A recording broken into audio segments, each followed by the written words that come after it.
അംബേദ്കർ ഇതിൻ്റെ ചെയർമാനായിരുന്നു. ഭരണഘടനാ അസംബ്ലിയുടെ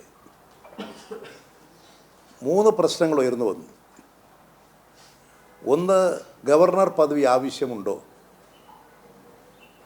2, ഗവർണറെ തിരഞ്ഞെടുക്കപ്പെടേണ്ടതാണോ? 3, പദവിയെ സംബന്ധിച്ചിട്ടുള്ള അധികാരങ്ങൾ. ഇതെല്ലാം വിശദമായി ചർച്ച ചെയ്തു. ശക്തമായിട്ടുള്ള വാദങ്ങൾ ഉന്നയിച്ച് ഗവർണർ പദവിയെ വേണ്ടതില്ല. അംബേദ്കർ അവസാനം അത് കൺക്ലൂഡ് ചെയ്തുകൊണ്ട് എത്തിച്ചേർന്നത് ഈ ഗവർണർ പദവി എന്ന് പറയുന്നത് നിരുപദ്രവകരമായൊരു സ്ഥാനമാണ്. പ്രത്യേക അധികാരങ്ങളില്ല. സംസ്ഥാനങ്ങളെ സഹായിക്കാനുള്ള കേന്ദ്ര ഗവൺമെൻറ്റിൻ്റെ പ്രതിനിധിയാണ്. അതുകൊണ്ട് അധികാരങ്ങളില്ലാത്ത ഒരു അലങ്കാരമായി നിൽക്കുന്ന ഒരു പദവിയാണ് ഗവർണർ. അതുകൊണ്ട് അത് തിരഞ്ഞെടുക്കപ്പെടേണ്ട, നോമിനേറ്റ് ചെയ്യപ്പെടുന്ന ആയി നിശ്ചയിക്കുക, അതങ്ങനെ അവിടെ നിൽക്കും. അധികാരമില്ലാത്തൊരു സ്ഥാനമായിട്ട്. ഈ നിഗമനം ആണ് അന്ന് ഭരണഘടനാ അസംബ്ലി അംഗീകരിച്ചത്. ഒരു അധികാരവുമില്ലാത്ത സ്ഥാനമാണ് ഗവർണർ. യഥാർത്ഥത്തിൽ ഗവർണർ പദവി ആവശ്യമില്ലാത്തതാണ് എന്നുള്ളത് കേരള സമൂഹത്തിൽ, നമ്മുടെ കേരളത്തിലെ ഇപ്പോഴത്തെ ഗവർണറെ കൊണ്ട് സമർത്ഥിക്കുകയാണ് ചെയ്തുകൊണ്ടിരിക്കുന്നത്. അദ്ദേഹം കോഴിക്കോട് കാണിച്ചത് മുണ്ടും മാടിക്കെട്ടി അലുവ തെരുവിൽ, അലുവ ബസാറിൽ അലുവക്കട കയറി ഇറക്കുന്നു. എത്ര പരിഹാസമായിരുന്നു.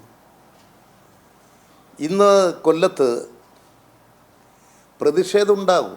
ആ ഗവർണറോട് ആദ്യത്തെ പ്രതിഷേധമാണോ കേരളത്തിൽ? ഏതെല്ലാം തരത്തിലുള്ള പ്രതിഷേധ സമരങ്ങൾ ഇന്നത്തെ ഭരണപക്ഷവും ഇന്നത്തെ പ്രതിപക്ഷവും ഇന്നത്തെ കേന്ദ്രത്തിലെ ഭരണപക്ഷവും എല്ലാം പ്രവർത്തിക്കുന്ന കാലഘട്ടങ്ങളിൽ ഏതെല്ലാം തരത്തിൽ ഗവർണർമാർക്കെതിരായി സമരം നടത്തിയിട്ടുണ്ട്. ഗവർണർമാർക്കെതിരായി മുദ്രാവാക്യം വിളിച്ചിട്ടുണ്ട്. ഏതെങ്കിലും ഗവർണർ ഇങ്ങനെ പ്രകോപിതനായി ഒരു ലക്കും ലഗാനുമില്ലാതെ ഇങ്ങനെ അഴിഞ്ഞാടിയിട്ടുണ്ടോ? ഇത് നിങ്ങൾ നോക്കുക. അദ്ദേഹം വിദ്യാർത്ഥികൾ കരിങ്കൊടി കാണിച്ചു പ്രതിഷേധം രേഖപ്പെടുത്തുന്നു. അത് കേരളത്തിലെ ആദ്യത്തെ പുതിയ അനുഭവമാണ്. മുഖ്യമന്ത്രിക്ക് നേരെ കരിങ്കൊടി പ്രകടനം നടത്തിയില്ലേ? നടത്തുന്നില്ലേ? മന്ത്രിമാർക്ക് നേരെ നടത്തുന്നില്ലേ? മന്ത്രിമാരുടെ വസതിക്ക് നേരെ കരിങ്കൊടി പ്രകടനം നടത്തി മാർച്ച് നടക്കുന്നില്ലേ? ഇതിവിടെ മാത്രമാണോ? ഇന്ത്യയിൽ ആകെ ഉള്ളതല്ലേ? അതൊരു പലപ്പോഴും പല ഘട്ടങ്ങളിൽ ഒരു സമരമായി വന്നിട്ടുള്ളതല്ലേ? ഇവിടെ കുറച്ച് കുട്ടികൾ കരിങ്കൊടി കാണിച്ചതിന് കാറ് നിർത്തി അദ്ദേഹം ഇറങ്ങി റോഡ് പോയി കുത്തിയിരിക്കുന്നു. എൻ്റെ ഒരു അഭിപ്രായം അവിടെ തന്നെ കുത്തിയിരുന്നോട്ടെ എന്നാണ്.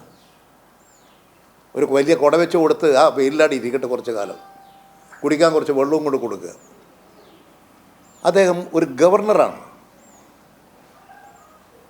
അദ്ദേഹം ഈ കേരളത്തോട് കാണിച്ചിരിക്കുന്ന, ജനങ്ങളോട് കാണിച്ചിരിക്കുന്ന ധിക്കാരം എത്രമാത്രം വലുതാണ്. കഴിഞ്ഞ ദിവസം നിയമസഭ നയപ്രഖ്യാപന പ്രസംഗം നടത്തണം. എന്താ അദ്ദേഹം കാണിച്ചത്? നിയമസഭയോടും കേരളത്തിലെ ജനങ്ങളോടും ഭരണഘടനയോടും അനാദരവാണ് കാണിച്ചത്. അദ്ദേഹം റോഡിൽ കുത്തിയിരുന്ന് മാർഗതടസ്സം ഉണ്ടാക്കി. അദ്ദേഹം വിദ്യാർത്ഥികളെ തെറി പറയുന്നു. ഒരു ഗവർണറല്ലേ? ഈ നാട് ലജ്ജിച്ച് തലതാഴ്ത്തുകയല്ലേ? ഇങ്ങനെ ഒരു ദുരവസ്ഥ സൃഷ്ടിച്ചത് എങ്ങനെയാണ്?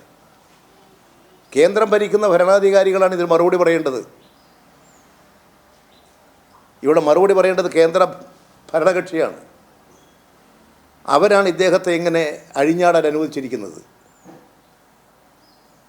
ഇവിടെ പോലീസ് എല്ലാവർക്കും സംരക്ഷണം കൊടുക്കുന്നുണ്ട്.